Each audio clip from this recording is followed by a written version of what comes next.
Case 1. Heather Pressdee, the angel of death in Scrubs. When healthcare becomes homicide. The fluorescent lights of nursing homes across southwestern Pennsylvania cast sterile shadows over residents in their final years of life. These should be places of comfort, dignity, and care. Between 2008 and 2023, they became hunting grounds for one of America's most prolific serial killers, a woman who wore scrubs instead of a mask, who wielded insulin instead of a weapon, and who smiled while she murdered. Heather Pressdee seemed like the ideal nurse. Dedicated, attentive, always volunteering for extra shifts. But behind her professional facade lurked something monstrous. A woman who would ultimately be charged with killing 17 people and attempting to kill 19 more, making her one of the deadliest healthcare serial killers in American history. The investigation begins. It started with a pattern that should have been caught years earlier. Elderly patients under Pressdee's care were dying unexpectedly, not from their existing conditions, not from natural causes. They were dying from massive insulin overdoses, their blood sugar levels plummeting to near zero as their bodies went into shock. In May of 2023, investigators finally connected the dots. Heather Pressdee had worked at multiple facilities across Butler and Beaver counties. And everywhere she went, death followed. Quality Life Services in Butler became ground zero for the investigation. Residents who had been stable for months suddenly crashed while under Pressdee's watch. Security footage would later show her entering patient rooms with syringes, staying just long enough to administer fatal doses, then calmly walking away as alarms began to sound. The method. Pressdee's weapon of choice was insulin, a medication that, in proper doses, saves lives. In her hands, it became a silent killer. She would inject massive quantities into patients who weren't even diabetic, sending them into hypoglycemic shock. Their bodies would seize. Their organs would fail. And by the time other staff members rushed to help, the damage was done. What made Pressdee particularly dangerous was her medical knowledge. She knew exactly how much insulin would kill. She knew how quickly it would act. And she knew that in elderly patients with multiple health conditions, her murders might look like natural deaths, if anyone bothered to look closely. But investigators did look closely. When they examined medical records from Pressdee's 15-year nursing career, they found a trail of bodies stretching back over a decade. 17 confirmed murders, 19 attempted murders, and potentially dozens more that may never be definitively proven. The victims. Let's be clear about who Heather Pressdee killed. These weren't statistics.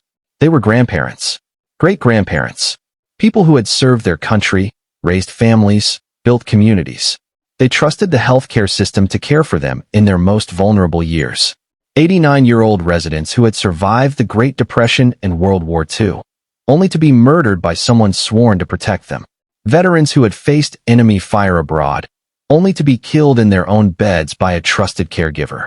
Mothers and fathers who had lived full, rich lives, now reduced to line items in a serial killer's horrifying tally. Each victim had family members who visited them, who trusted that their loved ones were in good hands. Instead, they were paying for their family members to be systematically murdered. The psychology. What creates a healthcare serial killer? Experts call it angel of death syndrome, a God complex where medical professionals believe they have the right to decide who lives and who dies. Some claim they're ending suffering. Others crave the power and control. Pressdee offered no such justifications. Her motive remains chillingly unclear. She didn't confess to mercy killings. She didn't claim she was ending suffering. She simply killed, again and again, with cold efficiency. Prosecutors believe she experienced what criminal psychologists call homicidal ideation, intrusive thoughts about killing that, in most people, remain just thoughts. But in Pressdee, these thoughts found action. And once she crossed that line, once she discovered she could kill without immediate detection, she couldn't stop. The arrest and charges. In May of 2023, Pennsylvania State Police arrived at Pressdee's home with an arrest warrant. She showed no emotion as they read her rights. No tears. No protests of innocence. Just cold, clinical detachment, the same demeanor she'd maintained while killing her patients. The charges were staggering. 17 counts of first-degree murder. 19 counts of attempted murder. Multiple counts of neglect and abuse. If Pennsylvania still had the death penalty, prosecutors would have sought it without hesitation. Attorney General Michelle Henry held a press conference that sent shockwaves through Pennsylvania's healthcare system. This defendant exploited her position as a trusted caregiver to commit unspeakable acts, Henry stated. She betrayed not just her victims, but every patient who depends on medical professionals to do no harm. The legal proceedings. Pressdee's defense team faced an impossible task. The evidence against her was overwhelming.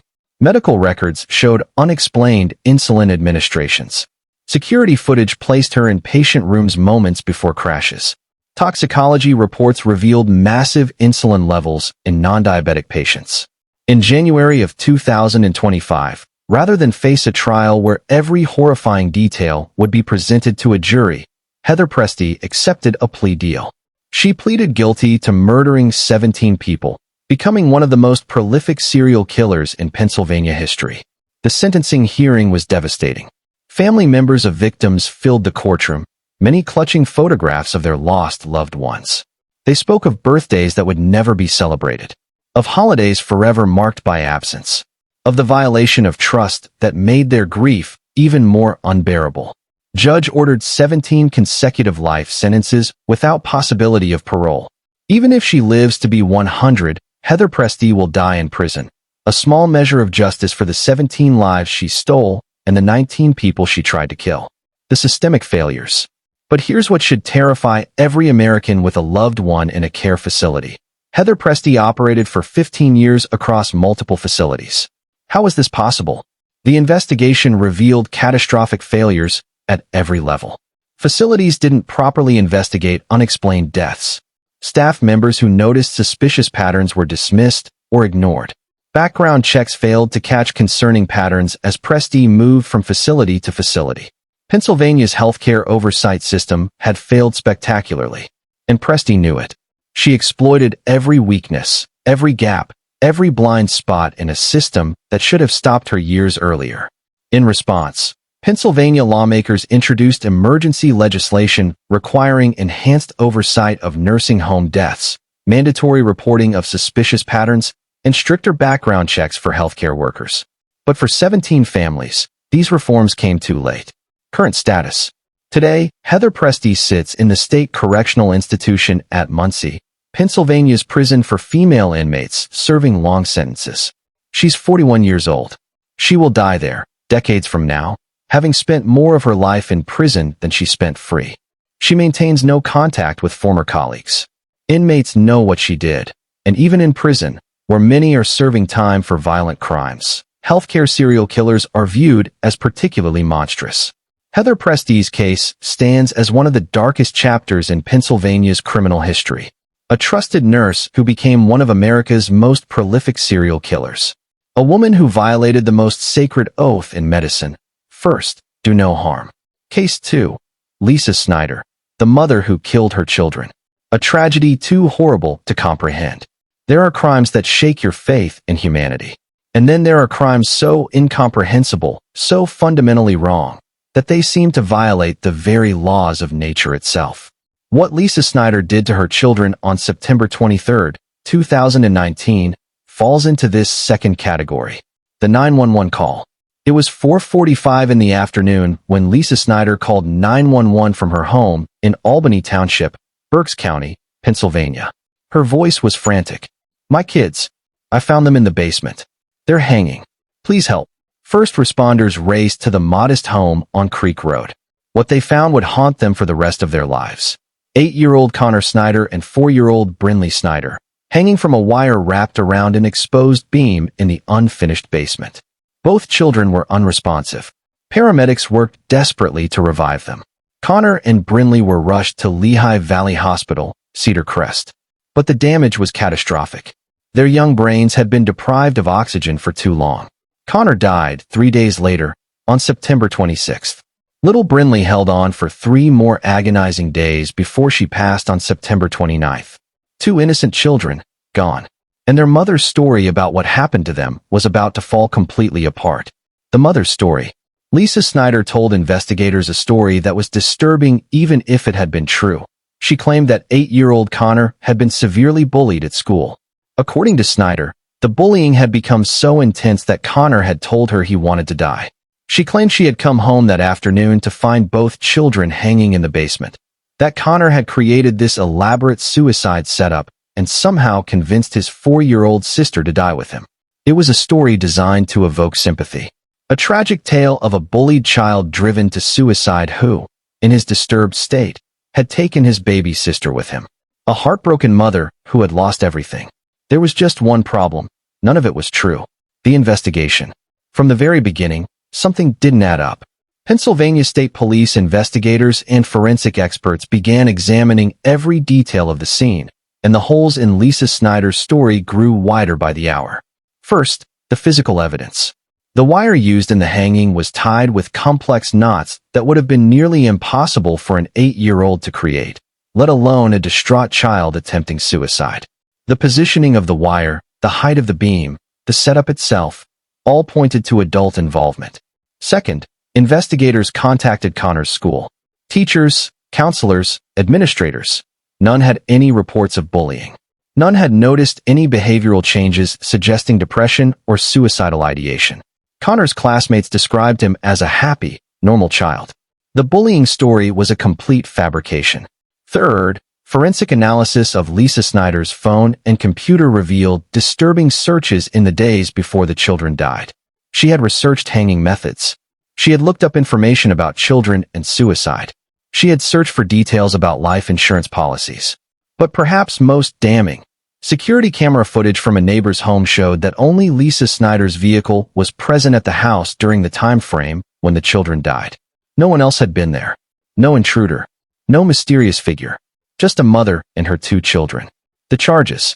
On December 9, 2019, Pennsylvania State Police arrested Lisa Snyder. The charges were among the most serious possible under Pennsylvania law. 2 counts of first-degree murder. 2 counts of endangering the welfare of children. 1 count of tampering with evidence. District Attorney John Adams held a press conference that captured the community's horror. These children did not die by their own hands. They were murdered by the one person who should have protected them above all others, their mother. The motive. Why would a mother kill her own children? Investigators believe they found the answer in Lisa Snyder's desperate financial situation and failing relationship. Snyder was drowning in debt. She had lost multiple jobs. Her relationship with the children's father had deteriorated. She was behind on bills, facing potential eviction. In her twisted logic, killing her children became the solution to her problems. But there may have been an even darker motive: life insurance. Investigators discovered that Snyder had recently purchased life insurance policies on both children. The payouts would have been substantial, enough to solve her immediate financial crisis. The psychological profile that emerged was chilling. Lisa Snyder saw her children not as human beings with their own rights to life, but as possessions, problems to be eliminated when they became inconvenient. The victims, Connor and Brinley. Let's remember who these children were before their mother took everything from them. Connor Snyder was 8 years old. He loved video games and superheroes. He was starting 3rd grade, learning multiplication, making friends. He had his whole life ahead of him. First loves, graduation, career, family. His mother stole all of it. Brinley Snyder was just 4 years old. She was learning to write her name. She loved princesses and playing dress-up. She trusted her mother completely. That trust was betrayed in the most horrific way imaginable. These weren't just statistics. They were children with hopes, dreams, and unlimited potential. Lisa Snyder didn't just kill 2 people. She destroyed 2 entire futures. The community response. Albany Township, a quiet community in Berks County, was devastated. Neighbors had seen Lisa with her children. Many had believed her initial story about bullying and suicide. The truth was almost too horrible to accept. A memorial appeared outside the Snyder home. Teddy bears, flowers, candles, and notes from community members mourning children they'd never met, but whose deaths touched them profoundly. "Angels too pure for this world," read one note. If only the person who wrote it knew how close to the truth they were. These children were too pure for the evil that lived in their own home. The children's father, who had not been living with the family, was cleared of any involvement. His grief was genuine and overwhelming. He had lost his children to their own mother, a betrayal beyond comprehension. The legal battle. Lisa Snyder's trial was delayed multiple times as her defense team struggled to find any strategy that might work. The evidence against her was overwhelming. Her own internet searches, the physical impossibility of her story, the absence of any bullying, the life insurance policies. Her attorneys initially suggested she might have been suffering from mental illness, that perhaps she'd experienced a psychotic break. But psychiatric evaluations found her legally sane and fully aware of her actions. She knew what she was doing. She knew it was wrong. She did it anyway. The prosecution built an airtight case. They brought in forensic experts who demonstrated that an 8-year-old could not have created the hanging setup. They presented testimony from teachers and school officials debunking the bullying narrative. They showed the jury Lisa Snyder's internet searches, her financial desperation, and the life insurance policies she'd purchased on her children. The verdict and sentencing. In late 2024, a Berks County jury deliberated for less than 4 hours before returning with their verdict, guilty on all counts. First-degree murder for both Connor and Brinley Snyder. The sentencing phase was emotionally devastating. The children's father delivered a victim impact statement that left the courtroom in tears. "She didn't just kill my children," he said, his voice breaking. "She killed every dream I had for them. Every birthday party. Every graduation. Every grandchild I'll never hold. She killed my entire future." The judge showed no mercy. Pennsylvania law mandates life without parole for first-degree murder convictions. Lisa Snyder received 2 consecutive life sentences, meaning even if one conviction were somehow overturned, she would still die in prison for the other. "These children were gifts," the judge stated during sentencing. "And you threw them away like they were nothing. You will have decades to contemplate what you've done, but you will do it behind bars. You will never know freedom again." Current status. Lisa Snyder is currently incarcerated at the State Correctional Institution at Muncie, Pennsylvania's maximum security prison for women serving long sentences. She is 41 years old. She will die there, many decades from now, having spent the majority of her life in prison for murdering her own children. She has shown no remorse. In the 5 years since Connor and Brinley's deaths, she has maintained her innocence despite overwhelming evidence of her guilt. Even fellow inmates, many serving time for violent crimes themselves, view her with disgust.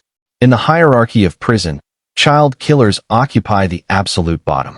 The case of Lisa Snyder reminds us that the most dangerous monsters aren't strangers lurking in shadows.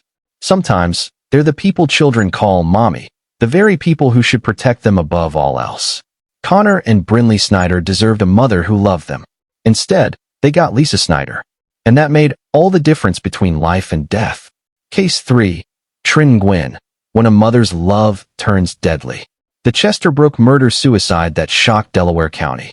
The morning of May 13, 2018, started like any other in the upscale Chesterbrook neighborhood of Chester County, Pennsylvania. Children were getting ready for school. Parents were preparing for work. Minivans and SUVs lined the driveways of well-maintained homes where families lived out their version of the American dream. Inside one particular home on Waterman Drive, 2 boys should have been getting ready for school. 12-year-old Nelson Nguyen and 9-year-old Jeffrey Nguyen should have been eating breakfast, gathering their backpacks, maybe arguing over who got to sit in the front seat on the ride to school. Instead, both boys were dead, strangled by their own mother. And Trinh Nguyen was about to make sure authorities found her children by setting her house on fire with their bodies inside. The 911 call. At approximately 6:45 in the morning, neighbors reported smoke billowing from the Nguyen residence.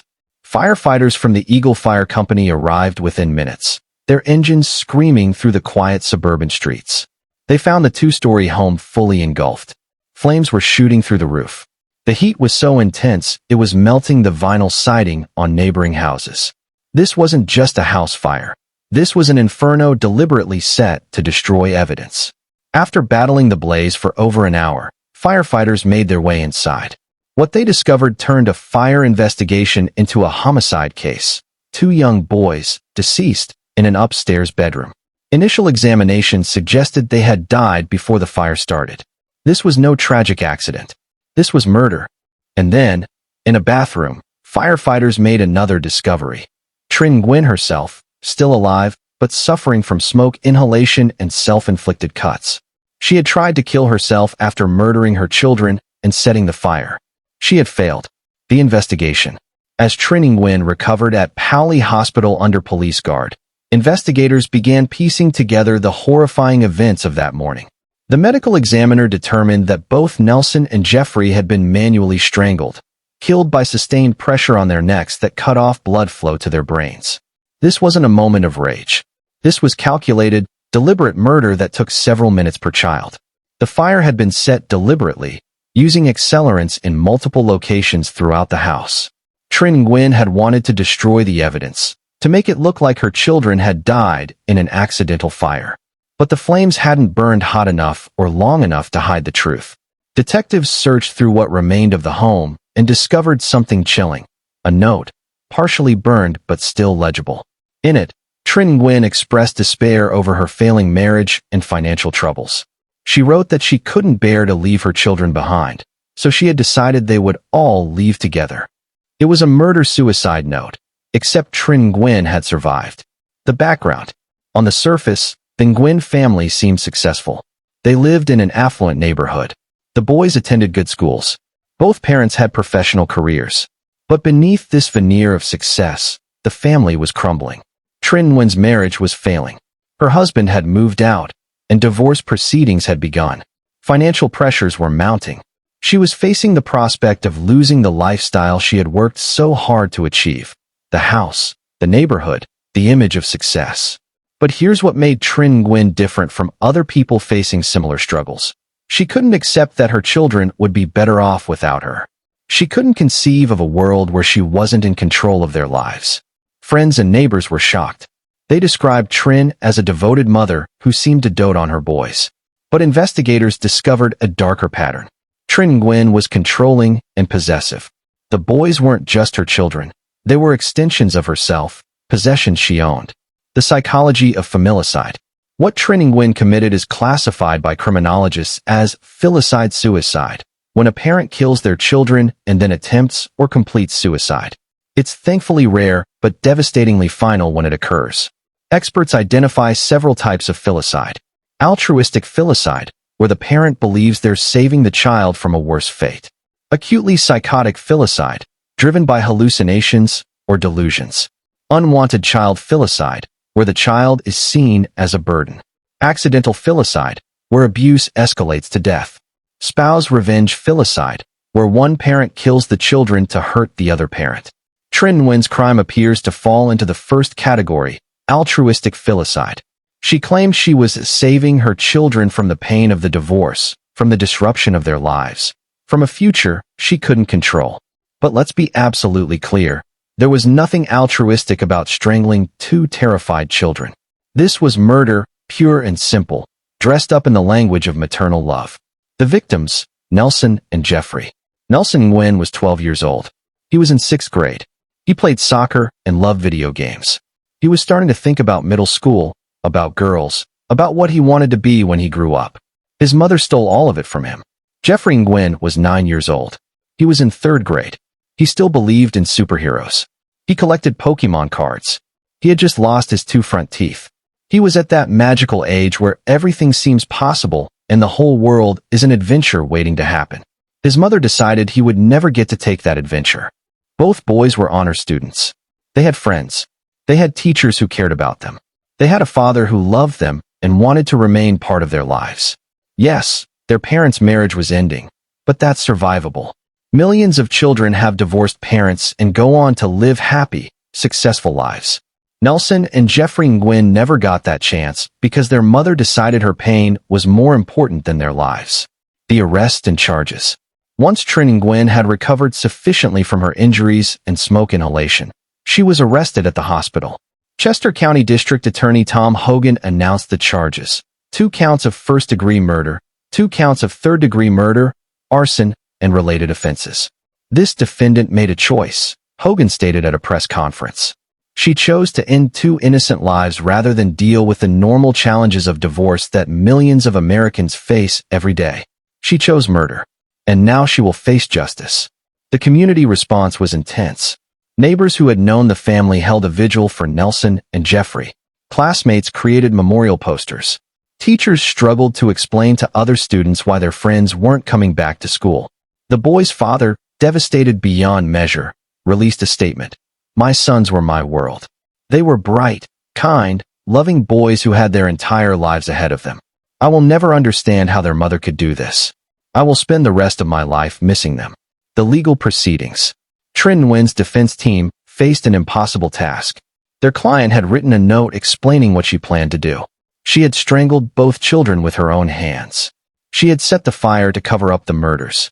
And she had survived to face the consequences. The defense strategy focused on mental health. They brought in psychiatrists who diagnosed Nguyen with severe depression and adjustment disorder related to her impending divorce. They argued that she had experienced a complete mental breakdown and wasn't in her right mind when she killed her sons. But the prosecution countered with their own experts who testified that while Nguyen may have been depressed, she knew exactly what she was doing. The planning involved, the note, the murders, the fire, all demonstrated clear thinking and intent. She wasn't psychotic. She wasn't hearing voices commanding her to kill. She made a conscious choice. The trial was emotionally devastating. Jurors listened to forensic evidence about how the boys died. The petechial hemorrhaging in their eyes, the bruising on their necks, the signs of struggle. They saw photos of the burned home and the children's bodies. Several jurors were seen wiping away tears. The verdict and sentencing. After a 3-week trial in 2020, the jury deliberated for 2 days before reaching their verdict, guilty of 2 counts of first-degree murder. The sentencing hearing was particularly wrenching. The boy's father delivered a victim impact statement that was so emotional the judge had to call for a recess. Family members held up photographs of Nelson and Jeffrey at birthday parties, at school events, living their lives that had been cut short by their own mother. The judge sentenced Trinh Nguyen to 2 consecutive life sentences without possibility of parole. "You extinguished 2 bright lights," the judge stated. "You took away not just their lives, but all the joy they would have brought to this world. You will spend the rest of your life in prison, and that is exactly what you deserve." Current status.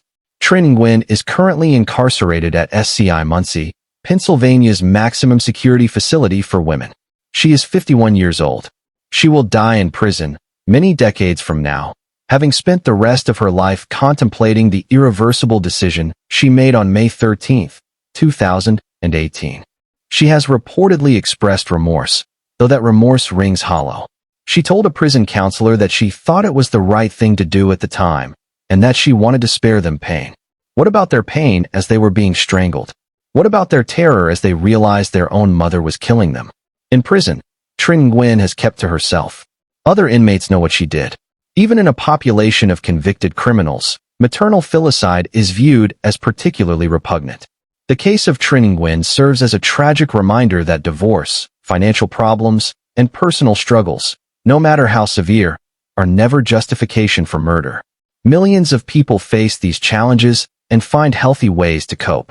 Trinh Nguyen chose murder instead, and 2 innocent boys paid the price with their lives. Case 4. Ruth DiRienzo-Whitehead, a surgeon's deadly secret. When medical brilliance masks maternal murder. Great Neck, New York, an affluent community on Long Island's North Shore, is the kind of place where success stories are common. Doctors, lawyers, business executives, people who've achieved the American dream through hard work, education, and determination. Ruth DiRienzo-Whitehead seemed to embody that success. A board-certified surgeon, a respected member of the medical community, a mother of 3 children. On the surface, she had everything: a thriving career, a beautiful home, a family. But on November 28, 2022, that carefully constructed facade would shatter in the most horrific way possible. And one question would haunt everyone who knew her. How could a woman who dedicated her life to saving others murder her own son? The day everything changed. Thanksgiving weekend 2022 should have been a time of family, gratitude, and togetherness for the DiRienzo-Whitehead family. Instead, it became the setting for an unspeakable tragedy. On November 28th, police in Great Neck responded to a 911 call from the DiRienzo-Whitehead residence. When they arrived, they found a scene of chaos. A husband frantically trying to stop his wife from committing further violence. And on the floor, bleeding from multiple stab wounds, was their 13-year-old son, Matthew DiRienzo-Whitehead. Matthew was rushed to Cohen Children's Medical Center. Surgeons, Ruth's colleagues in the medical profession she had once practiced, worked desperately to save his life. But the injuries were too severe. Matthew had been stabbed multiple times in vital areas. He died from his wounds. And the person who had inflicted those wounds? His own mother, Dr. Ruth DiRienzo-Whitehead. The investigation.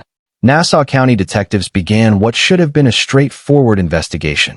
After all, the stabbing occurred in the family home with witnesses present. But as they dug deeper, they uncovered a disturbing pattern of behavior that had been building for months, if not years. Ruth DiRienzo-Whitehead had been struggling with her medical career.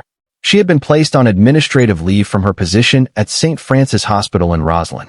The reasons weren't immediately clear, but colleagues later reported concerns about her behavior and decision-making. Her marriage was deteriorating. Her husband had been contemplating separation.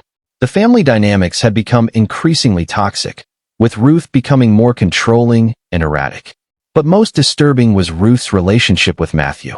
According to family members and friends, she had become obsessed with controlling every aspect of his life, his schoolwork, his friends, his activities.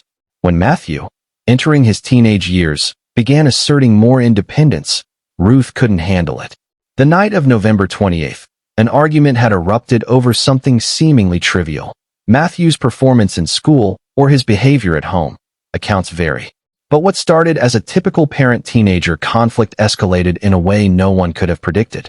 Ruth DiRienzo-Whitehead went to the kitchen. She grabbed a knife, and she attacked her own son with the same hands that had performed surgeries to save strangers' lives. The medical community's shock. The medical community on Long Island was stunned. Dr. DiRienzo-Whitehead wasn't just any doctor. She was a surgeon, someone who had undergone years of rigorous training, someone who had taken the Hippocratic Oath to do no harm. Colleagues struggled to reconcile the professional they knew with the woman who had murdered her own child. Some reported that they'd noticed changes in her behavior, increased stress, anxiety, mood swings. But no one had imagined she was capable of violence, let alone murdering her son. The hospital where she had worked released a carefully worded statement expressing sympathy for the victim and his family, while noting that DiRienzo-Whitehead was no longer affiliated with their institution. The medical board immediately suspended her license, a formality, given that she would never practice medicine again. The victim, Matthew DiRienzo-Whitehead. Matthew was 13 years old. He was in 8th grade. He loved sports and video games. He was starting to think about high school, about his future, about what kind of person he wanted to become. He was at that awkward, wonderful age where childhood is fading and young adulthood is beginning. Friends described him as funny and kind, someone who made people laugh. Teachers said he was a good student who was engaged in his classes. He had his whole life ahead of him. First love, graduation, college, career, maybe a family of his own someday. All of that was stolen by his own mother in a moment of incomprehensible violence. Matthew's siblings, 2 other children whose names have been kept private, lost not only their brother but, in a sense, both parents that day. Their mother became a murderer. Their father became a widower, grieving the loss of his son and the destruction of his family. The psychological profile. What drove a successful surgeon to murder her own child? Forensic psychiatrists who examined Ruth DiRienzo-Whitehead identified several factors. Narcissistic personality traits. Ruth saw her children, particularly Matthew, as extensions of herself rather than as individuals with their own identities. When Matthew began asserting independence, she experienced it as a personal betrayal. Control issues. As a surgeon, Ruth was accustomed to being in complete control of life and death situations. She couldn't accept that she couldn't control her teenage son's behavior and choices. Professional stress and identity crisis. The loss of her medical career had destabilized Ruth's sense of self. She had invested so much of her identity in being a surgeon that when that was taken away, she spiraled. Possible substance abuse. There were suggestions, though never proven in court, that Ruth may have been abusing prescription medications, which could have impaired her judgment. But none of these factors, individually or collectively, justify what she did. Millions of parents deal with professional stress, control issues, and challenging teenagers without resorting to murder. The charges and legal proceedings.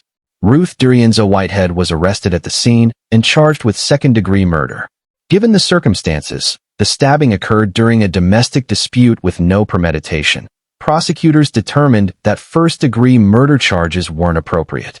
But second-degree murder in New York carries a sentence of 15 years to life. Her defense attorneys faced the same impossible challenge that every defender of a maternal filicide faces. How do you defend the indefensible? They focused on mental health, arguing that Ruth had experienced a psychotic break brought on by the stress of losing her career and her deteriorating marriage. But prosecutors countered that Ruth's actions, while horrific, showed clear intent. She had gone to the kitchen, selected a weapon, and used it with lethal force against her son. This wasn't a psychotic break. This was murder. The case never went to trial. In late 2023, Ruth DiRienzo-Whitehead accepted a plea deal. She pleaded guilty to second-degree murder in exchange for prosecutors agreeing not to pursue the maximum sentence. The sentencing hearing in Nassau County Court was emotionally devastating. Matthew's father, Ruth's husband, delivered a victim impact statement that left no doubt about his feelings. She didn't just kill our son. She destroyed our entire family. Our other children will live with this trauma forever. I will never forgive her. The judge sentenced Ruth DiRienzo-Whitehead to 25 years to life in prison. With good behavior, she could theoretically be eligible for parole after 25 years, meaning she'd be in her 70s. But parole for child killers is extremely rare. More likely, Ruth will die in prison.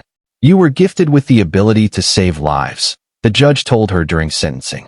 Instead, you took the most precious life of all, your own child's. There is no sentence I can impose that will bring Matthew back or heal the wounds you've inflicted on this family. Current status. Ruth DiRienzo-Whitehead is currently incarcerated at Bedford Hills Correctional Facility, New York's maximum security prison for women. At 50 years old, she is among the youngest inmates serving time for murdering their own children. Reports from the prison indicate she has struggled to adapt to incarceration. Fellow inmates, even those convicted of violent crimes, view maternal filicide as particularly reprehensible. She has been placed in protective custody multiple times after threats from other prisoners.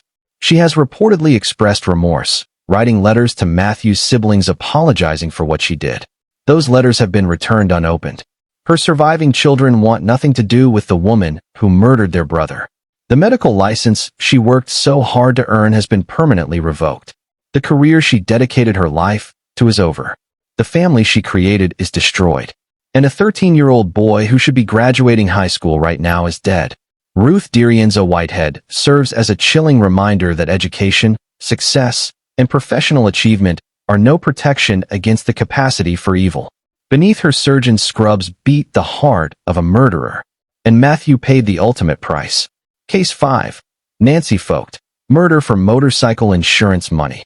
When greed destroys a marriage. Harleysville, Pennsylvania, is a small community in Montgomery County where neighbors know each other and trust runs deep. It's the kind of place where people leave their doors unlocked, where kids ride bikes in the street until the streetlights come on, where everyone waves to each other at the local grocery store.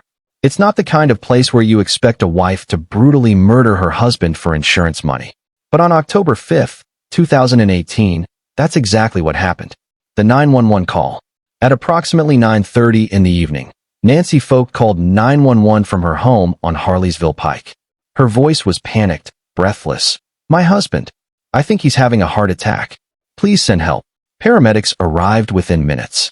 They found 51-year-old David Focht lying on the bedroom floor, unresponsive. Nancy was hovering over him, seemingly distressed and frantic. EMTs began working on David immediately, but something didn't add up. The symptoms Nancy was describing didn't quite match what they were seeing. And when they examined David more closely, they noticed something that didn't fit with a heart attack at all. Blood. Not a lot of blood. Not the kind of obvious trauma that screams violence. But blood nonetheless, in places it shouldn't be if this were a natural death. David Focht was pronounced dead at the scene. And what started as a medical emergency response quickly became a homicide investigation. The investigation. The Montgomery County Coroner's Office conducted an autopsy on David Focht. The results were shocking. David hadn't died from a heart attack. He had been poisoned, specifically with a massive dose of a medication he wasn't prescribed. Toxicology reports showed lethal levels of a powerful sedative in David's system. Someone had given him enough medication to stop his heart and suppress his breathing. This was murder, carefully planned to look like natural causes. Detectives turned their attention to the obvious suspect, Nancy Focht. They obtained search warrants for the family's home, computers, and financial records. What they discovered painted a damning picture. First, the financial motive. David had recently purchased a substantial life insurance policy. Nancy was the sole beneficiary. If David died, Nancy would receive over $200,000. Second, the means. Investigators found evidence that Nancy had obtained the medication used to poison David. She had access to it through a family member who was prescribed similar medications. Third, the opportunity. Nancy was the only person with David when he died. She had prepared his dinner that evening. She had given him what she claimed were vitamins or supplements. Nobody else had access to him during the critical time period when he was poisoned. But perhaps most damning were Nancy's internet searches in the weeks before David's death. She had researched undetectable poisons. She had looked up heart attack symptoms. She had searched for how to kill someone without getting caught. The marriage. From the outside, the Focht marriage looked stable. They'd been together for decades. They had raised children. They lived in a nice home in a safe community. But as detectives dug deeper, they uncovered the truth. The marriage was a facade held together by financial need and habit, not love. Friends reported that Nancy had been complaining about David for years. She was tired of being married to him. She felt trapped. But divorce wasn't an option. They couldn't afford to split their assets, and Nancy didn't want to lose her lifestyle. Nancy had even mentioned to a close friend that she wished David would just die. At the time, the friend had assumed it was just venting, the kind of thing frustrated spouses say without meaning it. Now, that statement took on sinister meaning. David, for his part, seemed unaware of his wife's feelings. Colleagues and friends described him as a devoted husband who loved his wife and worked hard to provide for his family. He had no idea that the woman he trusted most in the world was planning to murder him. The life insurance policy. About 6 months before his death, David had purchased a new life insurance policy worth $250,000. Nancy had encouraged him to get the policy, telling him it was important to protect their family's financial future. What David didn't know was that Nancy had been the one to research policies, find an agent, and push for the higher coverage amount. She had framed it as responsible planning. In reality, she was setting up her payday. Insurance investigators later testified that Nancy had called multiple times to confirm the policy was in force and to clarify the claims process. She wanted to make absolutely sure that when David died, she would get her money. The policy had a 2-year contestability period, meaning the insurance company could deny claims if the insured died under suspicious circumstances within 2 years of purchasing the policy. David had died 18 months into that period. Close enough to the end that Nancy probably hoped the insurance company wouldn't look too closely, but still within the window where they would investigate thoroughly. That investigation, combined with the police homicide investigation, sealed Nancy's fate. The victim, David Focht. David Focht was 51 years old. He worked in manufacturing and had been with the same company for over 2 decades. Colleagues described him as reliable, hardworking, and friendly. He was the kind of guy who showed up early, stayed late when needed, and never complained. He loved motorcycles. Hence the insurance policy that Nancy had insisted he purchased to protect the family if anything happened to him. He spent his weekends working on bikes, riding with friends, attending motorcycle rallies. It was his escape, his passion, his joy. David had been married to Nancy for 28 years. They had children together, now adults living their own lives. He thought he was going to grow old with Nancy, retire, maybe travel, spend time with future grandchildren. Instead, the woman he trusted most in the world poisoned him for money. He died in his own home, in his own bed, killed by his wife's hand. The arrest and charges. On January 15, 2019, just over 3 months after David's death, Montgomery County detectives arrested Nancy Focht. She was charged with first-degree murder, third-degree murder, and related offenses. District Attorney Kevin Steele held a press conference. This defendant murdered her husband of nearly 3 decades for insurance money. She poisoned him, watched him die, then called 911 and pretended to be a grieving widow. This was cold, calculated murder motivated by pure greed. Nancy maintained her innocence. Her attorney argued that there was no direct evidence she had administered the poison to David, that the internet searches could be explained away, that the life insurance policy was just good financial planning. But prosecutors had a strong circumstantial case. They showed the jury Nancy's internet searches. They demonstrated she had means, motive, and opportunity. They brought in toxicology experts who explained how the poison worked and how it had been administered. They showed that Nancy was the only person who could have poisoned David. The trial, held in 2020, was a masterclass in circumstantial evidence. Prosecutors methodically built their case, brick by brick, showing that while they might not have video footage of Nancy poisoning David, every piece of evidence pointed to her guilt. The defense tried to create reasonable doubt. They suggested maybe David had accidentally taken too much medication. Maybe someone else had poisoned him. Maybe the toxicology results were wrong. But the jury didn't buy it.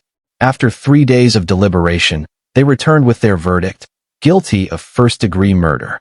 The courtroom erupted. David's family members, who had sat through every day of the trial, broke down in tears. Nancy showed no emotion, the same cold detachment she displayed throughout the proceedings. The sentencing hearing focused on one question: why? Why had Nancy Focht, a woman with no history of violence, murdered her husband of nearly 3 decades? Prosecutors argued it was simple greed. She wanted the insurance money. She wanted to be free of her marriage. And she wanted both without the financial consequences of divorce. Nancy's attorney begged for leniency, pointing to her clean record, her age, her family. But the judge was unmoved. "You murdered your husband, a man who trusted you completely, for money," the judge stated. "You poisoned him in his own home, watched him die, and then tried to profit from his death. There is no sentence sufficient to reflect the magnitude of your betrayal. But the law allows me to ensure you will never harm anyone again." Nancy Focht was sentenced to life in prison without possibility of parole. Current status: Nancy Focht is currently incarcerated at SCI Muncie, Pennsylvania's maximum security facility for women. At 57 years old, she will spend the rest of her life behind bars. The life insurance company, naturally, denied her claim. Not only did she not receive the $250,000 she murdered for, but David's estate sued her in civil court and won a judgment that effectively stripped her of any assets from the marriage. Nancy killed her husband for money and ended up with nothing except a prison cell and the knowledge that she destroyed her entire family for a payout she never received. Her children have disowned her. David's extended family has made it clear they never want to hear from her again.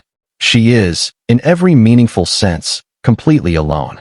The case of Nancy Focht reminds us that murder for financial gain, while as old as humanity itself, never works out the way the killer plans. David Focht is dead, a man who should be enjoying retirement right now. And Nancy Focht will die in prison, having traded everything for money she never got to spend. Case 6. Danielle Bewley, the Valentine's Day murder. When love turns lethal. Valentine's Day 2021 should have been a celebration of love for Mitchell Bewley and his wife Danielle.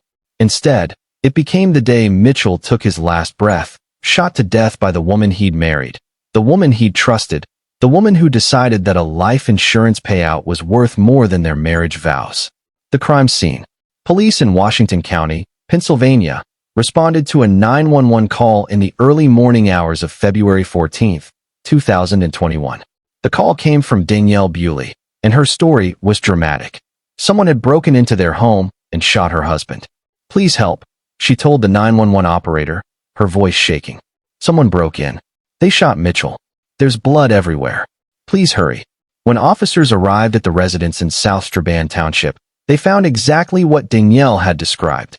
Mitchell Bewley, 31 years old, dead from a gunshot wound. The scene looked like a home invasion gone wrong. Furniture overturned, items scattered, signs of a struggle.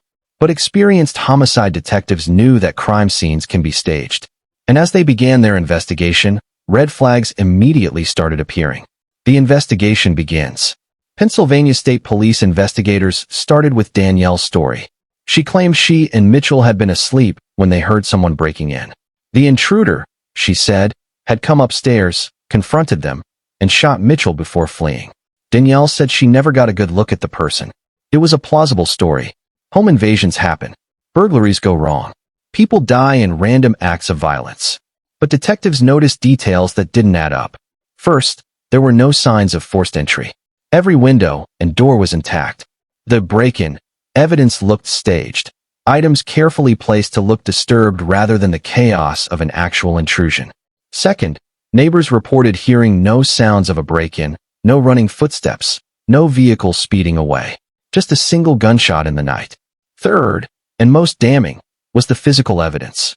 Gunshot residue analysis, blood spatter patterns, and the trajectory of the bullet all suggested the shot had been fired from very close range, not by an intruder across the room, but by someone standing right next to Mitchell.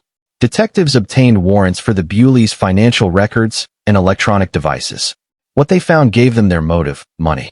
The life insurance motive. Mitchell Bewley had multiple life insurance policies totaling over $500,000. Danielle was the primary beneficiary on all of them. If Mitchell died, Danielle would receive a massive payout, enough to pay off their mortgage, their debts, and still have plenty left over. Investigators discovered that Danielle had been pressuring Mitchell to increase his life insurance coverage in the months before his death. She'd been the one to contact insurance agents, research policies, and push for higher death benefits. But here's what sealed the case against her. Danielle had been researching how to shoot someone and make it look like a home invasion. Her internet search history, recovered from her laptop, showed searches for how to fake a burglary, where to shoot someone to kill instantly, and life insurance homicide investigation. She had even watched videos on YouTube about how police investigate home invasion murders. She'd been planning Mitchell's death for months, carefully studying how to get away with it. The marriage behind closed doors. From the outside, the Bewleys looked happy. They'd been married for 6 years. They had a nice home in a good neighborhood. Both were employed. They seemed like a typical young couple building a life together. But people close to the couple told investigators a different story. The marriage was troubled. Danielle had been having an affair, something Mitchell apparently didn't know about. She wanted out of the marriage, but didn't want to lose the financial security it provided. Friends reported that Danielle had complained about feeling trapped in the marriage. She'd mentioned wanting a fresh start and wondering what life would be like if she was single again. But she'd never mentioned divorce, probably because divorce meant splitting assets, not receiving a huge insurance payout. Mitchell's family described him as a devoted husband who was completely blindsided by Danielle's unhappiness. He'd been making plans for their future, talking about starting a family, maybe buying a bigger house. He had no idea his wife was planning to murder him. The arrest. Less than 2 weeks after Mitchell's death, as Danielle was presumably preparing to file life insurance claims, Pennsylvania State Police arrived with an arrest warrant. The charges: first-degree murder and related offenses. Danielle maintained her innocence. Her attorney claimed police had rushed to judgment, that there was no direct evidence Danielle had pulled the trigger, that the investigation had been sloppy and incomplete. But prosecutors had a strong case. They had the staged crime scene. They had the internet searches. They had the financial motive. They had gunshot residue on Danielle's hands. And they had testimony from forensic experts that the shooting couldn't have happened the way Danielle described. The victim, Mitchell Bewley. Mitchell Bewley was 31 years old. He worked in construction and was known for his work ethic and reliability. Colleagues described him as someone you could count on, someone who showed up and got the job done. He loved the outdoors, hunting, fishing, camping. He was close with his family, especially his parents, who were devastated by his death. He'd been looking forward to becoming a father someday, to teaching his future kids all the outdoor skills his own father had taught him. Mitchell trusted Danielle completely. He'd taken out those life insurance policies because Danielle had convinced him it was the responsible thing to do. He thought he was protecting his wife's financial future if something happened to him. He never imagined she would murder him to collect that money. He died on Valentine's Day, a day that's supposed to celebrate love. Instead, it became the day his wife demonstrated that she loved money more than she loved him. The trial. The trial took place in Washington County Court in late 2021. Prosecutors presented their circumstantial but compelling case: the staged break-in, the internet searches, the life insurance policies, the forensic evidence showing the shot was fired at close range. The defense argued that none of this proved Danielle pulled the trigger. They suggested an unknown intruder could have shot Mitchell. They claimed the internet searches were taken out of context.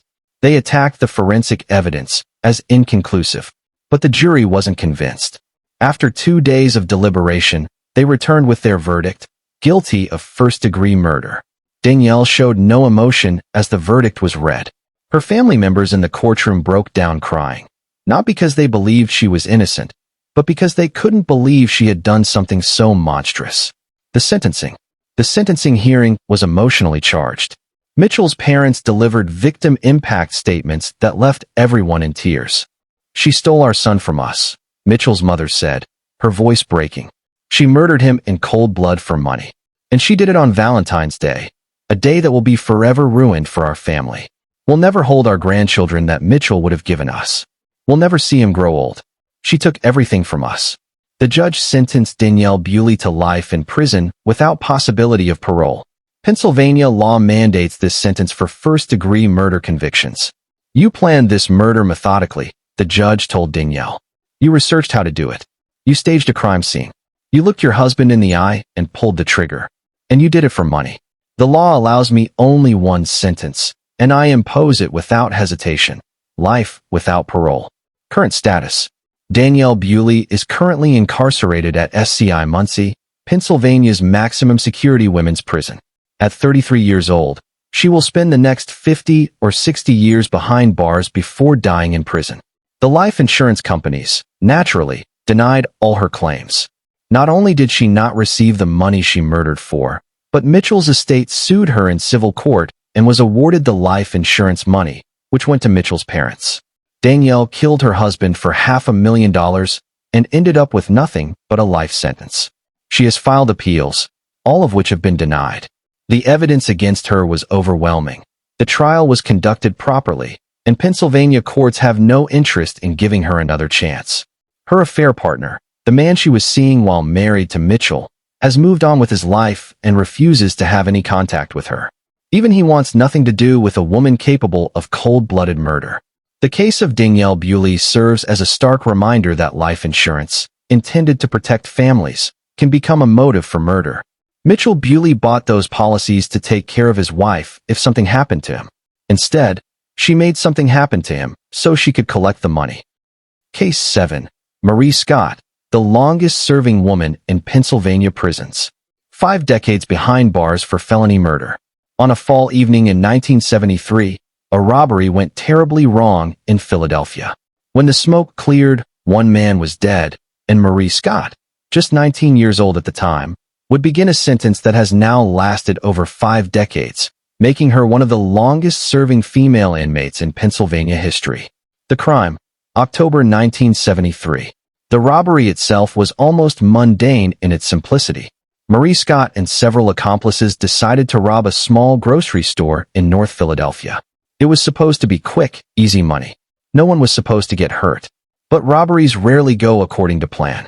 The store owner, 53-year-old James Wilson, a Korean War veteran who had run his corner store for over 15 years, wasn't about to let criminals steal what he'd worked so hard to build. He resisted, and in the chaos that followed, shots were fired. James Wilson was shot multiple times. He died at the scene, bleeding out on the floor of his own store, while his wife watched in horror from behind the counter. Marie Scott and her accomplices fled with less than $300 in cash. The felony murder rule. Here's where Marie Scott's case becomes legally significant. She didn't pull the trigger. One of her male accomplices did the actual shooting.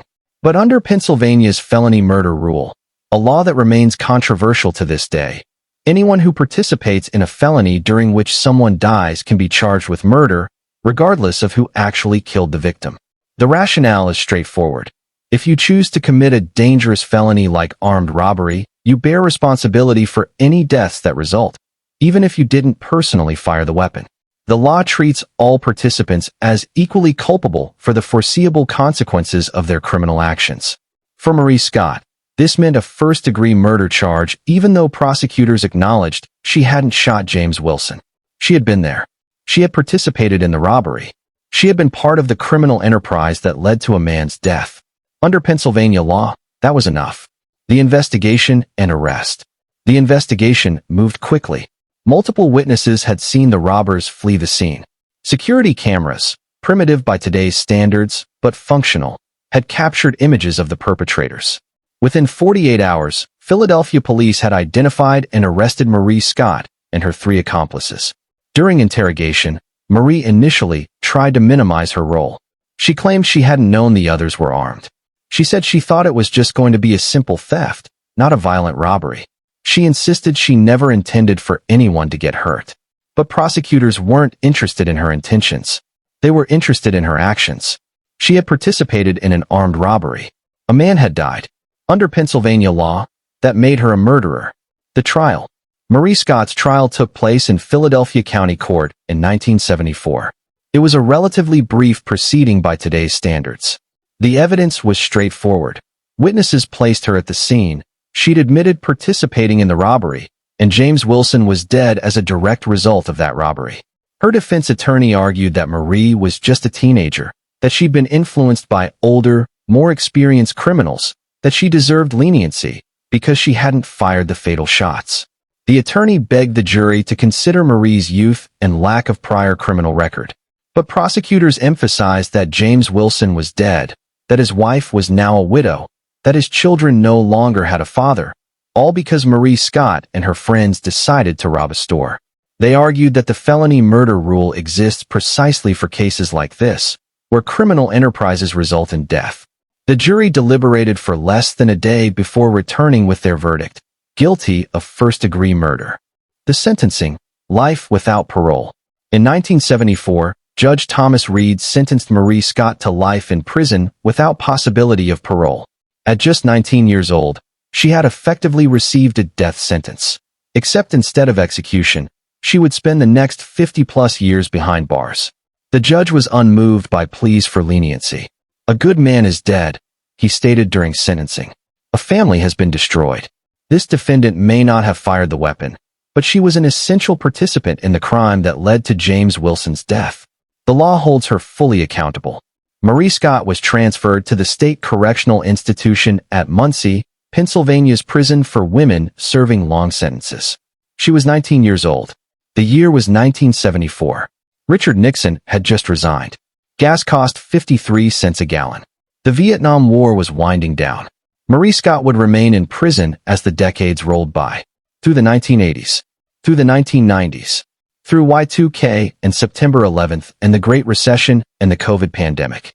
Through 13 different governors and 10 different presidents. Life in prison, 5 decades. Marie Scott is now 70 years old. She has spent over 50 years, more than 2/3 of her entire life, in prison. She has been incarcerated longer than many of her fellow inmates have been alive. During her decades behind bars, Marie has maintained a spotless disciplinary record. She's participated in every rehabilitation program available. She's earned her GED, taken college courses, worked in various prison jobs.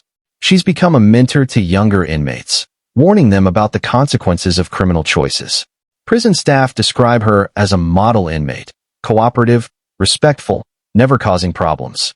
She's the kind of prisoner correctional officers wish all inmates could be. But here's the harsh reality of life without parole: none of that matters. Good behavior, rehabilitation, genuine remorse. None of it changes her sentence. She will die in prison. Not because she's dangerous. Not because she poses a threat to society. But because Pennsylvania law says that anyone convicted of first-degree murder receives life without parole. The controversy: has justice been served?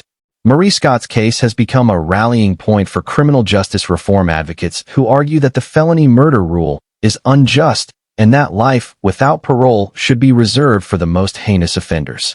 Reform advocates point out that Marie was 19 at the time of the crime, barely an adult. She didn't fire the weapon. She spent over 50 years in prison with perfect behavior.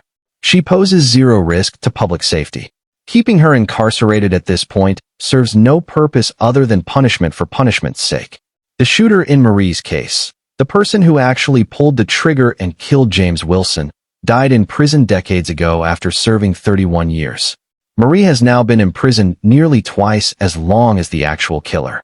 Victims' rights advocates counter that James Wilson is still dead, that his family still grieves, that Marie Scott made a choice to participate in a violent crime. They argue that life sentences mean life, that there should be no parole for murderers, regardless of who pulled the trigger. It's a debate that cuts to the heart of fundamental questions about criminal justice. What is prison for? Punishment? Rehabilitation? Public safety? All three. At what point, if ever, has someone paid their debt to society? Failed commutation attempts. Over the years, Marie Scott has applied for commutation of her sentence multiple times. Every Pennsylvania governor since 1974 has denied her requests. The reasons vary. Some governors cite the severity of the original crime. Others point to political pressure from victims' rights groups. Some simply note that under Pennsylvania law, life without parole means exactly that, life without parole. In 2022, Governor Tom Wolf considered granting clemency to several long-serving inmates, including Marie Scott. Advocates presented evidence of her perfect prison record, her age and declining health, the excessive length of her sentence compared to similar cases. But ultimately, Wolf declined to grant her clemency. James Wilson's surviving family members had written letters opposing her release, stating that their father was still dead and that his killer should remain in prison. The political calculus made clemency too risky. The victim, James Wilson. In discussions about criminal justice reform and excessive sentences, it's easy to forget the human being whose death started this entire chain of events. James Wilson was 53 years old when he died. He'd served in the Korean War. He'd built a successful small business in a challenging neighborhood. He provided for his family through hard work and determination. He didn't deserve to die bleeding on his store floor because some teenagers wanted quick cash. His wife didn't deserve to be widowed. His children didn't deserve to lose their father. No sentence can bring James Wilson back. No amount of punishment can undo the harm that Marie Scott and her accomplices caused. That's the fundamental tragedy at the heart of this case. Current status. Marie Scott remains incarcerated at SCI Muncie, now in the geriatric unit due to her age and declining health. She requires regular medical care for conditions associated with aging. The state spends significantly more to incarcerate elderly inmates than younger ones. Marie's imprisonment costs Pennsylvania taxpayers over $60,000 per year. She has accepted that she will die in prison. She's made peace with it as much as anyone can. She spends her days in quiet routine, meals, limited recreation, occasional visits from a few remaining family members and supporters. The world she knew when she entered prison in 1974 no longer exists. The Philadelphia she returns to in her memories, the city of her youth, has been transformed beyond recognition. Technology, culture, society itself have all changed in ways she can barely comprehend. Marie Scott is a living relic of a different era of American criminal justice, a time when mandatory life sentences were imposed with little consideration for individual circumstances, rehabilitation potential, or proportionality of punishment. Whether you view her as a cautionary tale about the consequences of criminal choices or as an example of excessive sentencing, one thing is certain: Marie Scott will never leave prison alive. After 51 years behind bars, she will die incarcerated for a crime she committed as a teenager over half a century ago. Case 8. Gail Stallworth. Murder for 8 cents. The most senseless killing in Pennsylvania history. Some murders are committed for passion, some for revenge, some for substantial financial gain. And then there's the case of Gail Stallworth, a woman who participated in a robbery murder for a share of 8 cents. 8 cents. Less than the cost of a piece of candy. And because of it, she's been in prison for over 40 years. The crime, summer 1979. On a humid evening in July 1979 in Erie, Pennsylvania, a simple robbery turned deadly. Gail Stallworth, along with several accomplices, targeted an elderly man they believed had money in his home. The victim, 74-year-old Andrew Kuzma, lived alone in a modest house in a working-class neighborhood. The robbery was poorly planned and brutally executed. The group broke into Kuzma's home around 9 in the evening. They ransacked the house looking for cash, jewelry, anything valuable. When Andrew Kuzma tried to resist or call for help, one of the robbers beat him savagely. The elderly man died from blunt force trauma to his head. And what did they get for their trouble? What was the monetary value of Andrew Kuzma's life? The robbers found a total of 32 cents in loose change scattered around the house. 32 cents. Divided among 4 participants. 8 cents each. Gail Stallworth's share of the robbery that resulted in murder, 8 cents. The investigation. Erie police caught a break in the case almost immediately. Neighbors had seen suspicious individuals near Kuzma's house around the time of the murder. One had even jotted down a partial license plate number. Within 48 hours, police had identified and arrested all 4 participants. Gail Stallworth, then 23 years old, and 3 male accomplices ranging in age from 19 to 27. During interrogation, the accomplices quickly turned on each other, each trying to minimize their own role while implicating the others. Gail claimed she'd just been a lookout, that she hadn't known violence was planned, that she'd had no idea anyone would get hurt. But Pennsylvania's felony murder rule, the same legal principle that sentenced Marie Scott, meant Gail's role as lookout was legally equivalent to beating Andrew Kuzma to death herself. She had participated in a felony during which someone died. Under the law, that made her a murderer. The victim, Andrew Kuzma. Andrew Kuzma was 74 years old. He'd immigrated to America from Poland as a young man, worked in Erie's manufacturing plants for over 40 years, and lived a simple, quiet life. He was a widower who kept to himself, tended a small vegetable garden, and occasionally played cards with other elderly men in the neighborhood. He wasn't wealthy. The 32 cents the robbers found was probably all the cash he had in the house. He lived on a small pension and Social Security, depositing his checks directly at the bank. There was nothing to steal.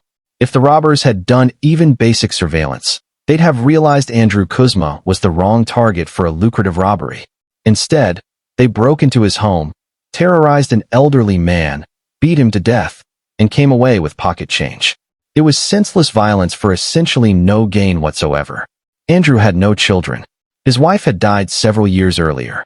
His remaining family members, nieces and nephews who lived out of state, learned of his death through a police phone call. He died alone, beaten by strangers, for absolutely nothing. The trial and sentencing. The trial took place in Erie County Court in 1980. The evidence against all 4 defendants was overwhelming. Physical evidence placed them at the scene. Their own statements implicated each other. There was no reasonable doubt about their guilt. Gail Stallworth's attorney argued that she'd been a minor participant, that she hadn't entered the house, that she certainly hadn't struck any blows against Andrew Kuzma. But prosecutors countered that she'd been an essential part of the criminal enterprise. Without a lookout, the others wouldn't have attempted the robbery. She was as culpable as any of them. The jury took less than 3 hours to convict all 4 defendants of first-degree murder under the felony murder rule. During sentencing, the judge addressed each defendant individually.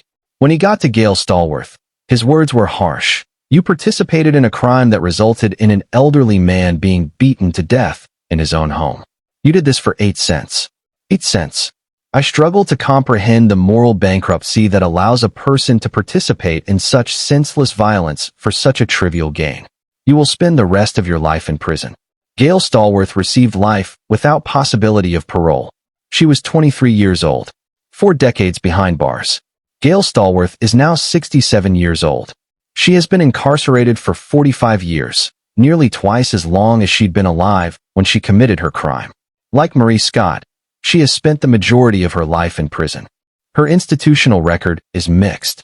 Unlike Marie Scott, Gail has had multiple disciplinary infractions over the decades. Nothing extremely serious, but enough to show she struggled to adapt to prison life.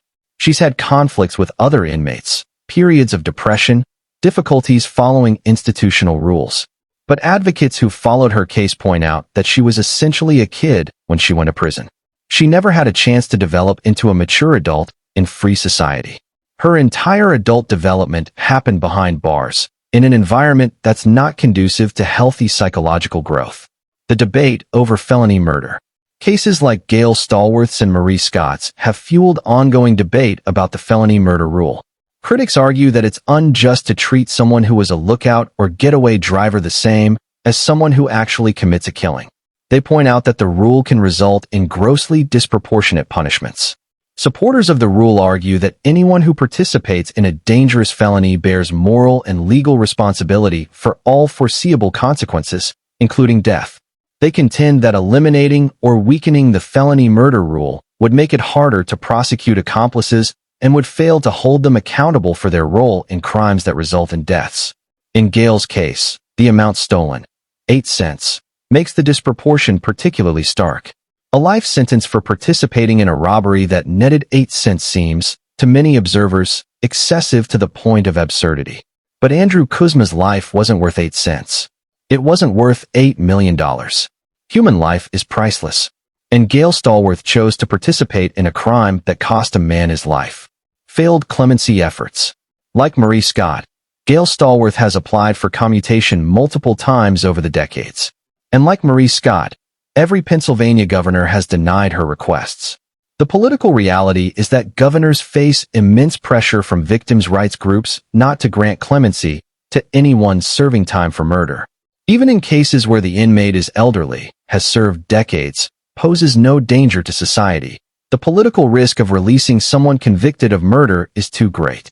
Gail's most recent clemency application, filed in 2021, emphasized her age, her decades of incarceration, and the minimal role she played in Andrew Kuzma's death. It was denied without comment. Current status. Gail Stallworth remains incarcerated at SCI Muncie. She has significant health problems, diabetes, high blood pressure, arthritis, common conditions among elderly long-term prisoners. She requires regular medical care that costs Pennsylvania taxpayers substantially more than incarcerating a younger, healthier inmate. She has few visitors. Most of her family members have died or moved on with their lives. Her parents died while she was in prison. Siblings and cousins have stopped maintaining contact. She will die in prison, probably within the next 10 to 15 years given her health conditions.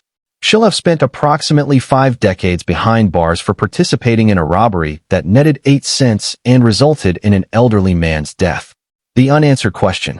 Here's the question that haunts Gail Stallworth's case. Has justice been served? Is the world safer because a woman who participated in a robbery as a 23-year-old has been locked up for 45 years?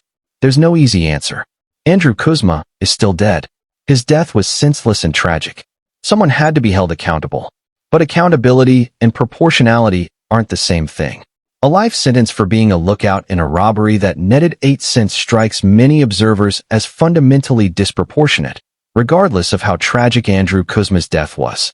Gail Stallworth's case is a stark reminder that under Pennsylvania law, life without parole means exactly that, life without parole, regardless of the defendant's age at the time of the crime, the specific role they played, or how long they've been incarcerated. For 8 cents, Gail Stallworth forfeited the rest of her life. Whether you view that as justice served or justice perverted probably depends on your broader views about crime, punishment, and the purpose of the criminal justice system. Case 9.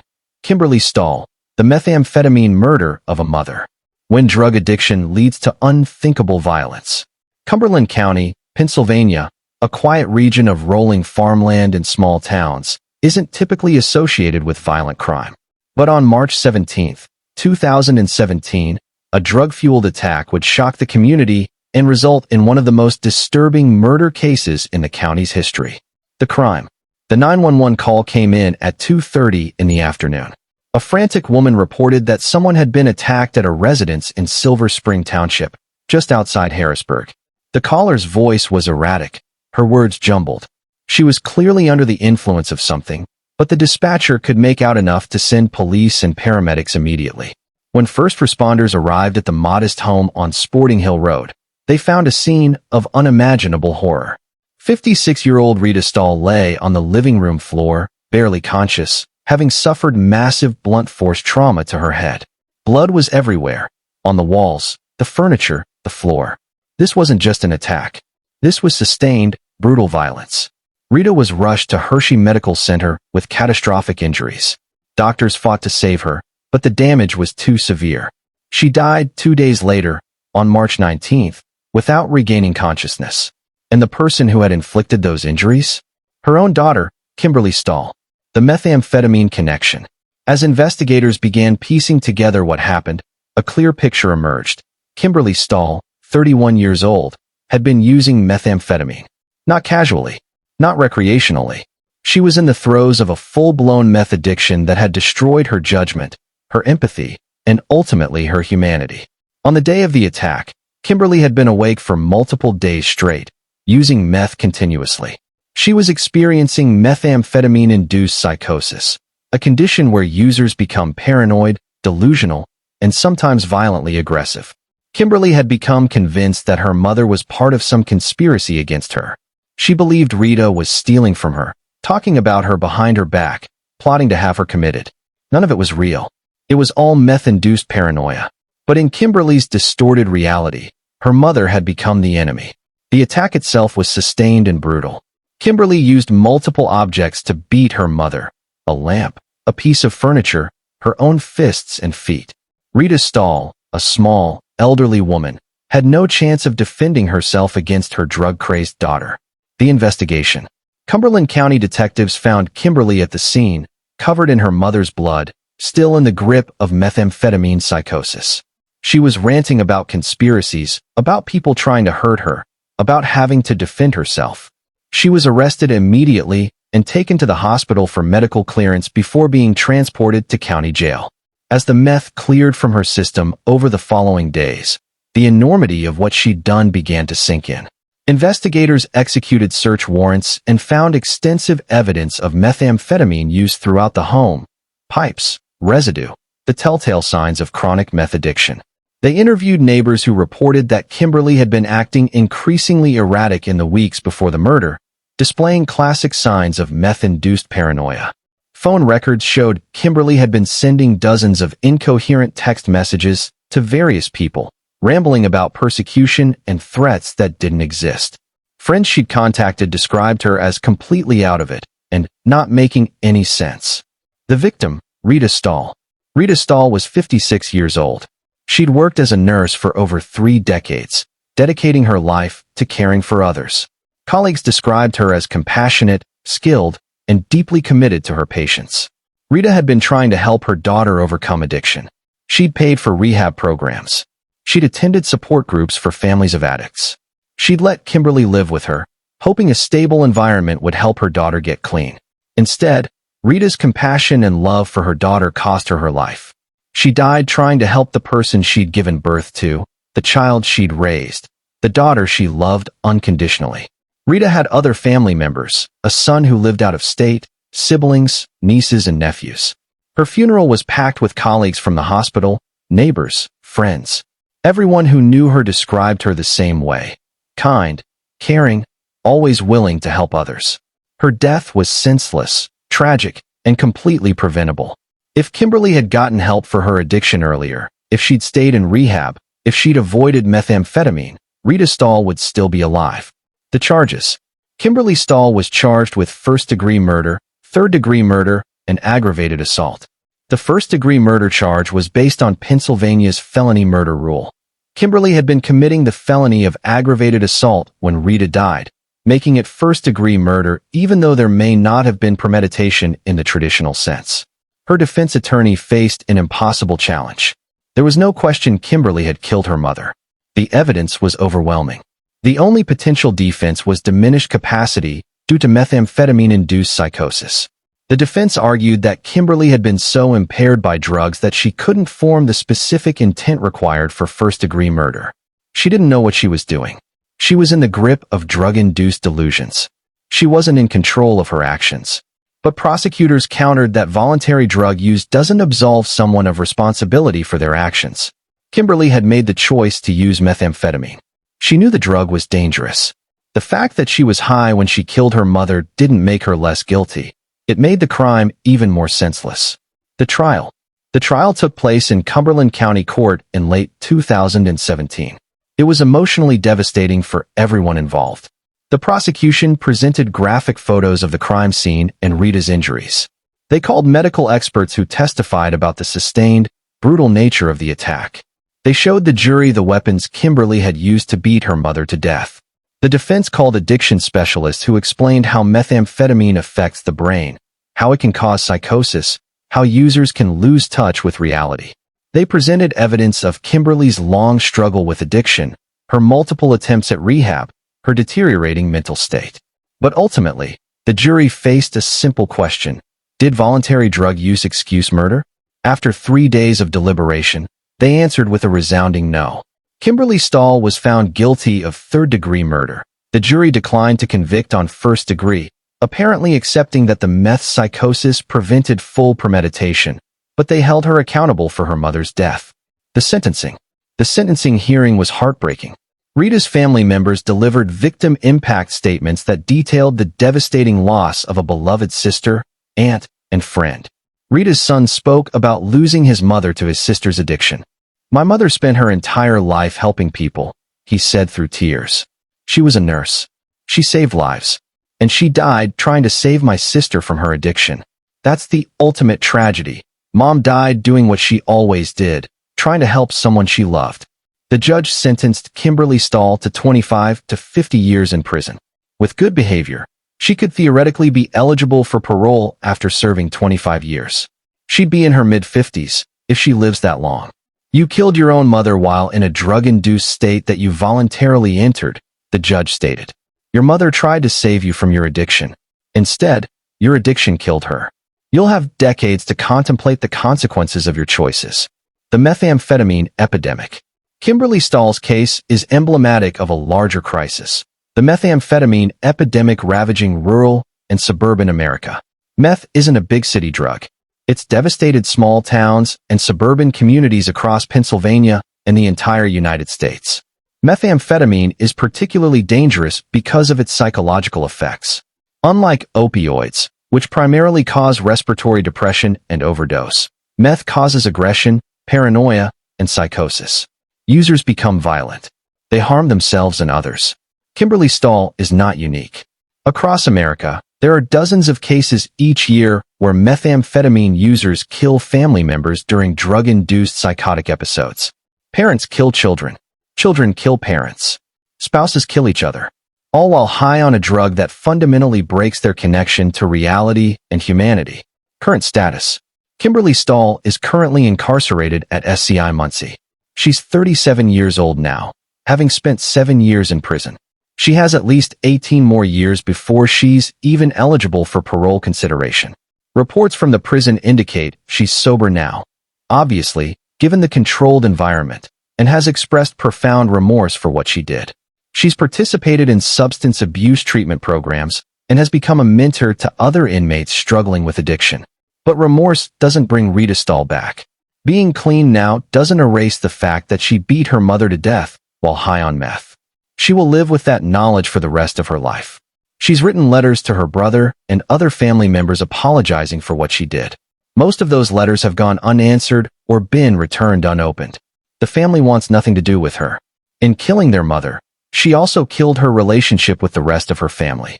Kimberly's story is a cautionary tale about the devastating consequences of methamphetamine addiction. She wasn't a career criminal. She didn't have a history of violence. Before drugs, she was, by all accounts, a normal person. But methamphetamine changed her. It destroyed her judgment, her empathy, her humanity. And in a drug-fueled psychotic episode, she murdered the one person who had never given up on her, her own mother. Case 10. Amber Rivera, the newborn murder in the bathroom. When postpartum psychosis turns deadly. Lancaster County, Pennsylvania's Amish country, where horse-drawn buggies share roads with modern cars and pastoral farmland stretches to the horizon, seems an unlikely setting for a case that would challenge fundamental assumptions about maternal instinct, mental illness, and criminal responsibility. On December 4, 2019, inside a modest apartment in the city of Lancaster, a tragedy unfolded that would shock the community and raise disturbing questions about how we treat mental illness in the criminal justice system. The 911 call. At approximately 3 in the morning, a frantic call came into Lancaster County 911 dispatch. The caller was 24-year-old Amber Rivera, and her words were almost incomprehensible through her hysterical sobbing. "My baby. I think she's dead. I don't know what happened. Please help." Paramedics and police raced to the apartment complex on New Holland Avenue.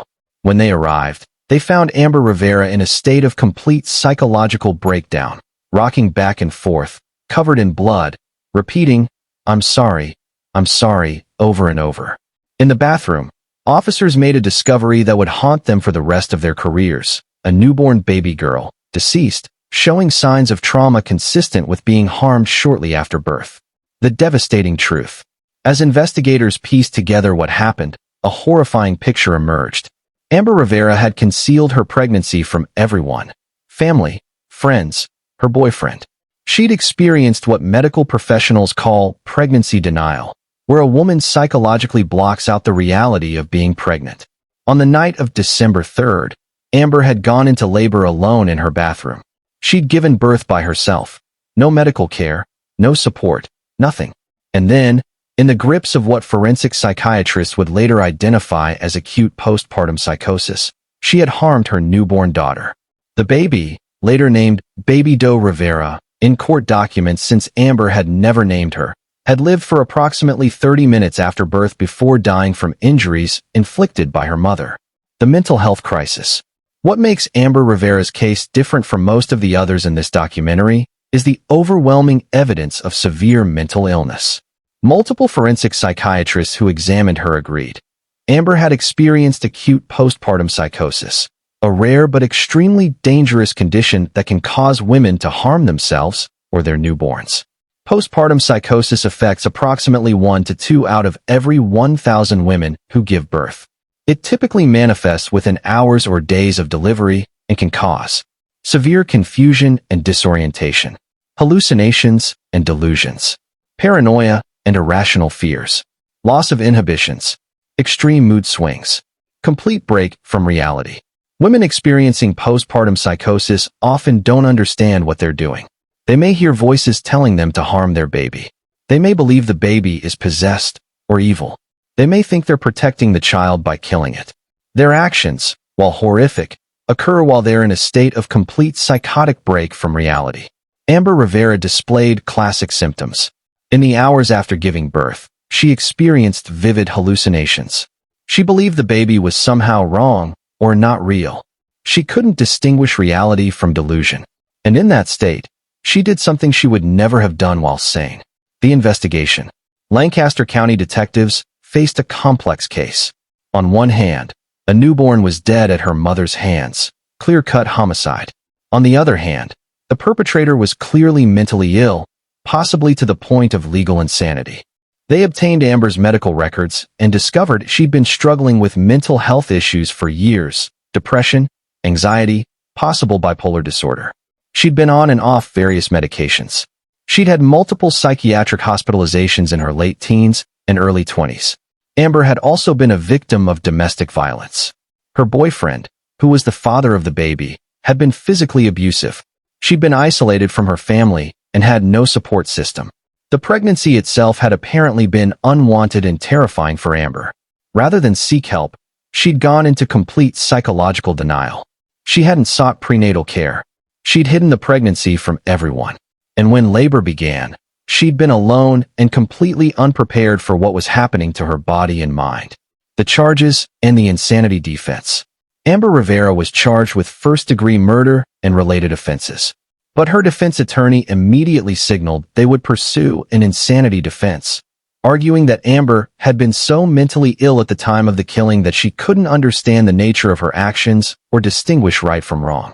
Pennsylvania uses the Manhattan rule for insanity defenses, which requires proving that at the time of the crime, the defendant either didn't know what they were doing or didn't know what they were doing was wrong. It's a very high bar. Most insanity defenses fail.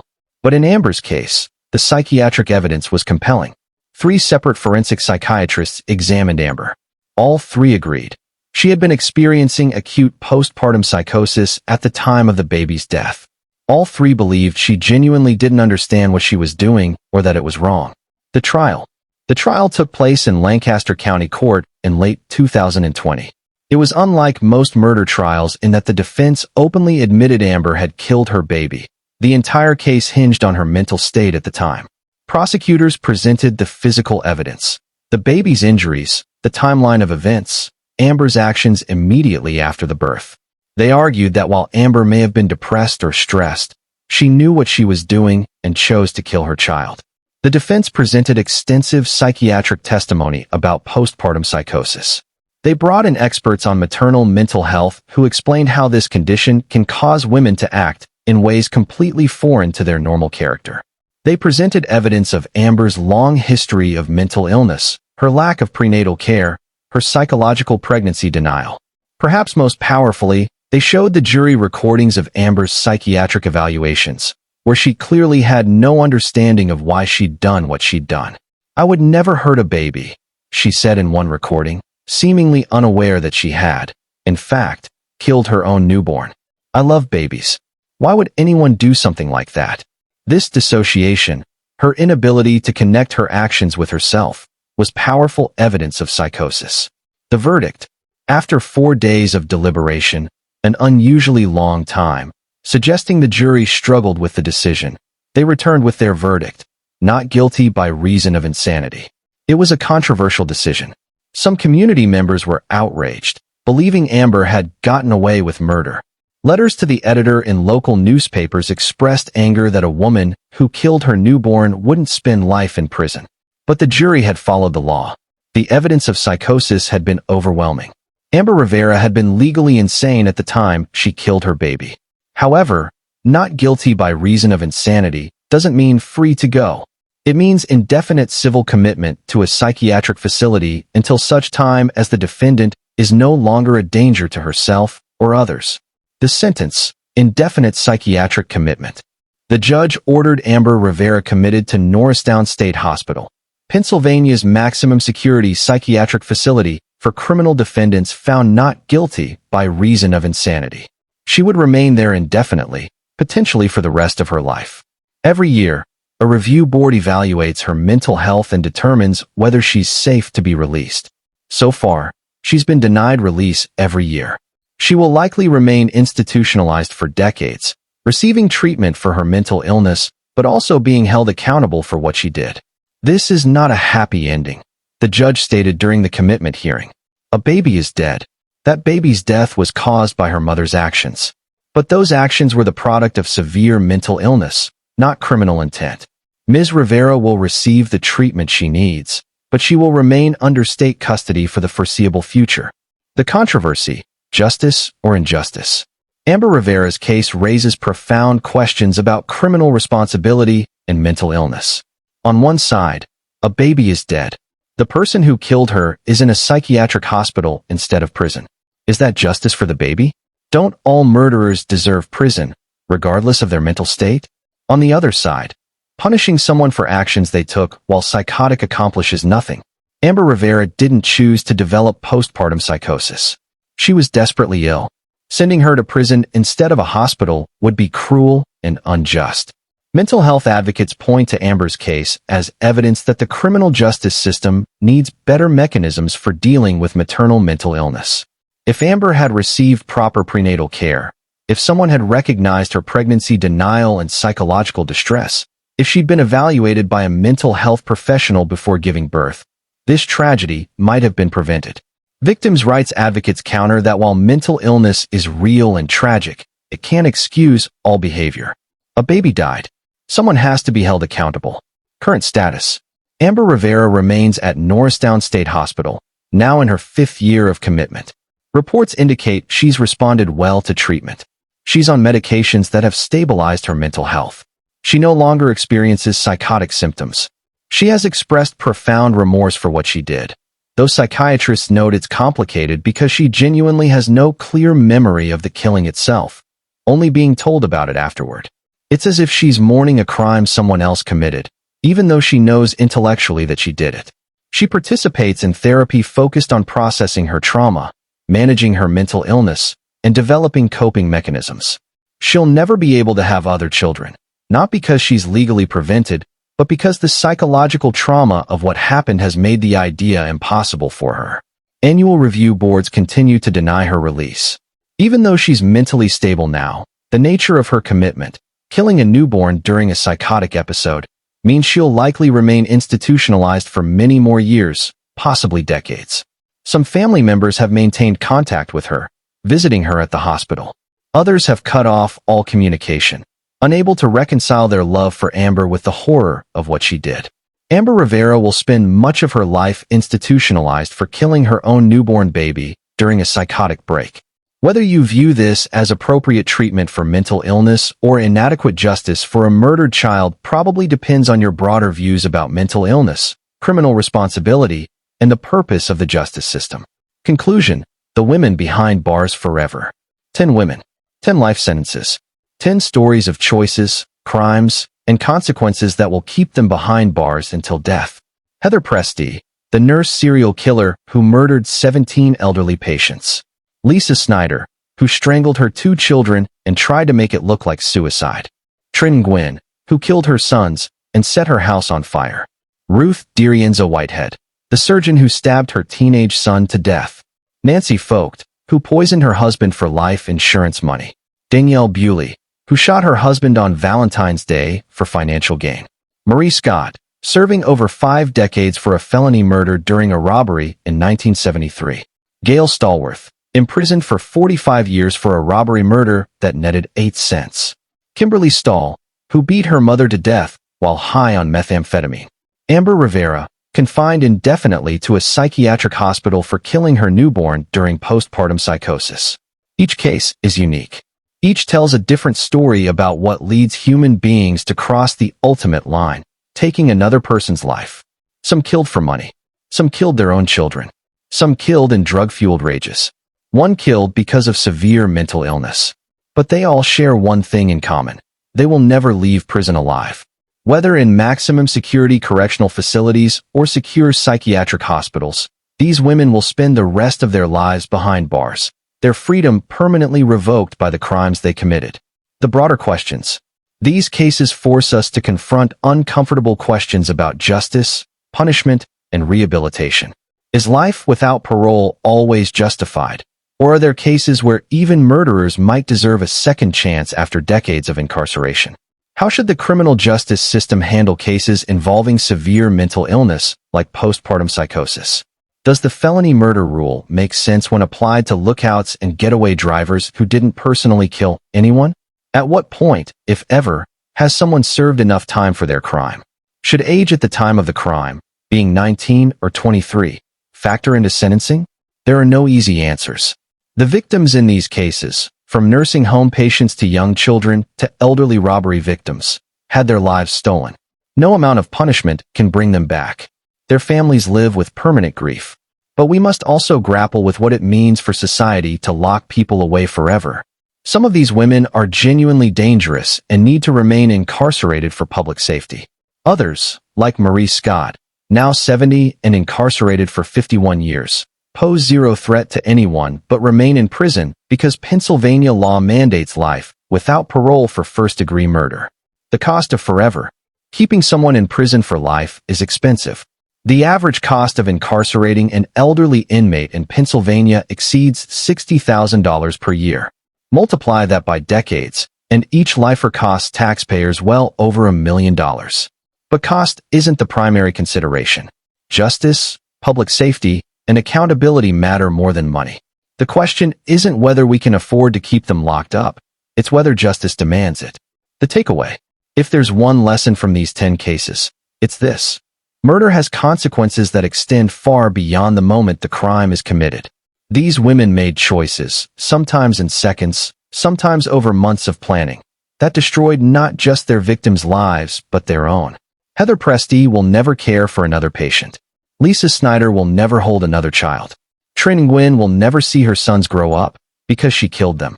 Ruth DiRienzo-Whitehead will never perform another surgery. Nancy Focht will never see a penny of the insurance money she killed for. Danielle Bewley will never celebrate another Valentine's Day in freedom. Marie Scott will die in the same prison she entered in 1974. Gail Stallworth will never spend the 8 cents she murdered for. Kimberly Stahl will never share another moment with the mother she killed. Amber Rivera will never overcome the trauma of what she did during her psychotic break. They chose to kill. Now they will pay with the rest of their lives. Final message. Thank you for watching this deep dive into Pennsylvania's women serving life sentences. If you found this investigation valuable, please hit the like button, leave a comment with your thoughts on these cases, and subscribe to Cold Case Hour for more in-depth true crime documentaries. These stories are difficult, disturbing, and tragic, but they're important. They remind us of the preciousness of life, the finality of murder, and the consequences that follow when human beings choose violence over compassion. The victims in these cases deserved better. The families left behind deserve to be remembered. And the women behind bars serve as cautionary tales about the irreversible consequences of the choices we make. Until next time, stay safe, and remember, behind every life sentence is a story of lives destroyed, not just the victims, but the perpetrators as well. This has been Cold Case Hour. Thank you for watching.